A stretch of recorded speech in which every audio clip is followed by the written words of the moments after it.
Taiane, eu queria trazer um outro tema aqui, eu não sei se você acompanhou, e, na verdade, esse fim de semana, né, que eu fui tentar me inteirar do assunto, eu vi um monte de gente falando de um youtuber brasileiro chamado Felca, né, que eu não conhecia. Ele fez uma denúncia importante sobre adultização de crianças na internet. E aí parece que é um dos vídeos mais assistidos na história da internet brasileira, mais de 150 milhões de pessoas assistiram, né? Hugo Mota se comprometeu a tirar da gaveta projetos sobre esse tema. E aí eu fui ver, na verdade, inclusive um youtuber, que não é só youtuber, na verdade, tinha conta no Instagram, que foi derrubada, Ítalo, da Paraíba, Isso, não sei se o Aquiles já tinha ouvido falar. Ele já. fazia um reality show num sítio, com jovens adolescentes, menores de idade, inclusive. Ele fazia um BBB na internet, vamos dizer assim, né? E aí tem uma personagem que ele cita bastante no vídeo, que é uma menina chamada Camilinha, que desde os 11 anos de idade dança, erotizada, etc e tal, né? Olha, vou te falar, eu fui ver esse vídeo, realmente é uma situação muito, muito importante, quer dizer, vários vídeos aí rodando, quer dizer, com estímulo à pedofilia, né? E aí o Hugo Mota reagiu, vários... tinha muito político postando sobre Felca. Ele tem um canal de mais de 5 milhões de pessoas inscritas, então teve muito, muito alcance isso aí, né? O Felca eu conheci também pelas minhas sobrinhas, né, que às vezes você troca uma ideia com elas ali, e ela fala: "Você já viu o vídeo tal? Você já viu fulano de tal?" E o Felca é um deles, eu já segui há algum tempo. A viralização do vídeo foi tão forte e a repercussão disso tão grande que até os parlamentares aí da extrema direita estão endossando, elogiando, enfim, vi muitos desses personagens, de influência de direita também, endossando. O Felca fez um caminho muito simples e muito objetivo e mostrou como o algoritmo trabalha, sabendo dessas informações, sabendo dessas, condutas, dessa movimentação, da pedofilia, do da essa o que ele chama de adultização, né, que também é uma cultura que vai se proliferando a partir de uma postagem simples que você faz do seu filho, do seu sobrinho, do seu parente, de alguém que você gosta, de uma criança que você tem afeto, e aquilo é transformado, repercutido, com códigos que utilizando ali de mecanismos que você às vezes não sabe o que que significa aquela palavra ou que sentido tem aquilo, e, depois aquela foto, aquela imagem transformada num objeto também que compõe os arquivos aí desses movimentos que, como eu disse, as redes sociais, as plataformas digitais têm ciência. Elas sabem que como isso se movimenta, mas como ela monetiza e ganha com isso, acaba também criando mecanismos de que não estou vendo, né, sabe que existe e não está vendo, não está, ciente de que aquilo acontece, porque de alguma forma tem um retorno. O Felca fez esse caminho num vídeo curto, objetivo, bem editado, simples, né, poucos recursos, de edição, mas muito bem cortados, muito bem editados para mostrar aonde as coisas se conectam, né. Ele mesmo criou um perfil, na hora ali foi fazendo esse passo a passo, mostrando como as plataformas, ignoram, omissivamente, né, comissivamente esse tipo de atuação. Chama a atenção como esse movimento cresceu, né, e como isso, a partir dessa viralização, num final de semana, poucos dias, já virou o desengavetar, desarquivar, projetos que estavam ali sem a importância. Como isso vai, de fato, acontecer e que efeito isso terá, porque, as medidas que o Congresso geralmente faz com projetos, com assuntos como esse, é sempre no campo do conservadorismo. Nunca é numa ideia realmente de, proteger ou de criar mecanismos que avancem, e sim só para criar lacração para as redes. Então isso me preocupa, é bom para a gente acompanhar bem de perto. É isso. Vou ler o comentário aqui do Valentim dizendo: ó, tempos ameaçadores, notícia de ameaça de bomba em avião, causando terror aos passageiros. A pesquisar sobre esse episódio. A quem interessa o caos. Alex, como é que você vê esse fenômeno, né, de crianças, adolescentes usando redes sociais e muitas vezes erotizando precocemente, né, e ganhando recompensas por isso, né, às vezes até com incentivo dos pais?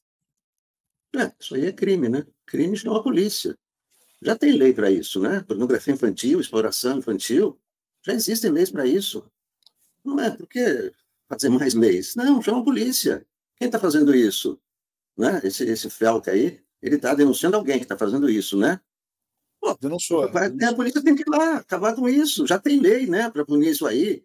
Claro que isso é crime. Imagina, para quê? Lei, já tem lei para isso. Chama a polícia, processa os caras que estão fazendo isso. Não, reality show com meninas de 11 anos.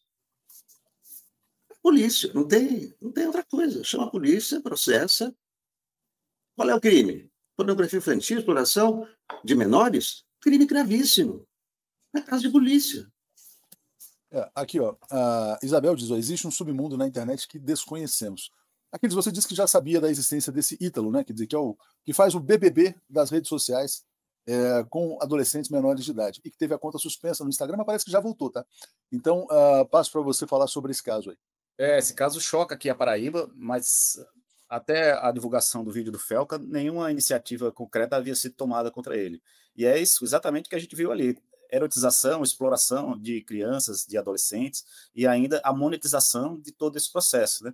Estimula pedofilia, estimula o abuso de crianças e adolescentes, abusos esses que são perpetrados majoritariamente quando a gente vê notícias por adeptos da extrema-direita. Aqui na Paraíba tem um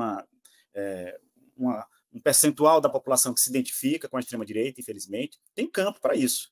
Agora, o resultado prático que deve haver sobre esse caso, concordo com o Alex, tem que utilizar os instrumentos que a lei já prevê. O que não está previsto agora e que a gente precisa avançar é no sentido de regulamentar, taxar, criar mecanismos que permitam que constranjam as plataformas de streaming a seguir determinadas leis aqui no Brasil. Porque ontem, a gente deu no fim de semana agora a notícia de que cresceu 25% a receita dessas grandes big techs a partir do público brasileiro. Ou seja, apenas no primeiro semestre foram uma explosão de consumo de inteligência artificial e de streaming. Isso está promovendo milhões de dólares, bilhões de dólares em lucros para essas plataformas, uma boa parte dele utilizando esse tipo de expediente aí que a gente está vendo, né? De corrupção de menores, de exploração da sexualidade, de uma adultização desenfreada, que todo mundo lucra, menos o país e as crianças, né? Então,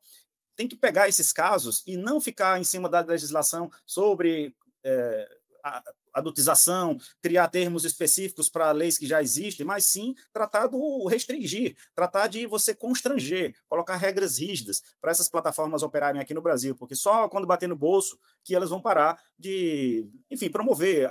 A impressão que passa é que aqui é um país muito permissivo para a atuação das plataformas. E aí eu fui assistir depois uma música do Ítalo, né?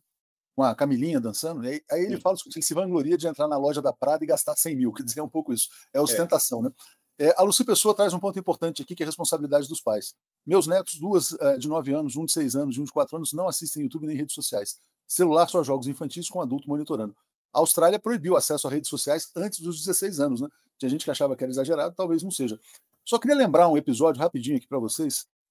Quando eu estava na China, em maio desse ano, houve aquela famosa fake news, né? Da saia justa, né, que a Janja teria falado para o Xi Jinping sobre o problema das redes sociais, etc. e tal.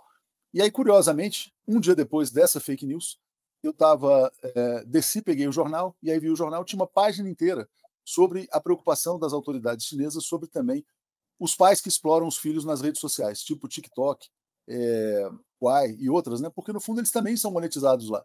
Então, por exemplo, se uma criança cai e leva um tombo, o pai filma em vez de socorrer. Quer dizer, parece que as crianças são filmadas desde cedo para serem monetizadas também.